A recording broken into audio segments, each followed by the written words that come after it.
So, since debating politics, idling world economic debt, and making chit-chat is like talking to the wall at times, I'm just going to present you with this little topic right here, which we're going to call roasting Hemphfield.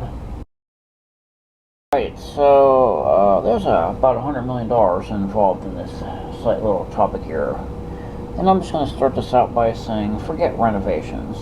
You need to teach actual taxable skill instead of scamming these kids into good grades and endless volunteer service rewarded by student loan debt and fast food retail jobs that can't even cover living expenses, let alone pay off any level of student loan debt. Step back and self-evaluate yourselves as a whole here for a second.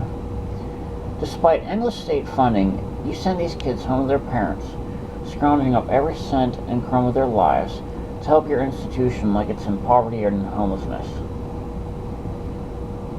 I mean, this system is like ticket scalpers before Steeler games that sit outside the gate and after the game with a homeless sign and a waterfall of loose change from people that think they truly are homeless.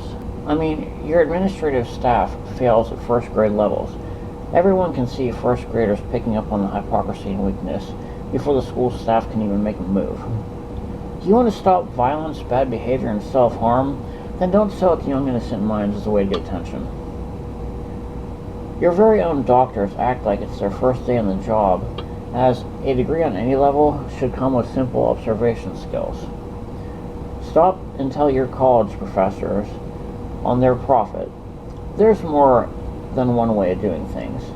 Anyone can see modern methods aren't working at all for anyone. It's also demonstrated on every second of the news on a daily basis. And I tell you what, if you want some good advice, you might want to give that chunk of change back to the kids whose lives you ruined. Or at least make them exempt from paying taxes till their lives are in order and they have a certain level of debt-free, stable income. I mean, you need to write to these leaders and demand they take responsibility for actions. High schools are 100% at fault for your debt. However, things like entertainment, gambling, sports, vaping, and fads, marketing, peer pressure products to shed young minds can take half the blame.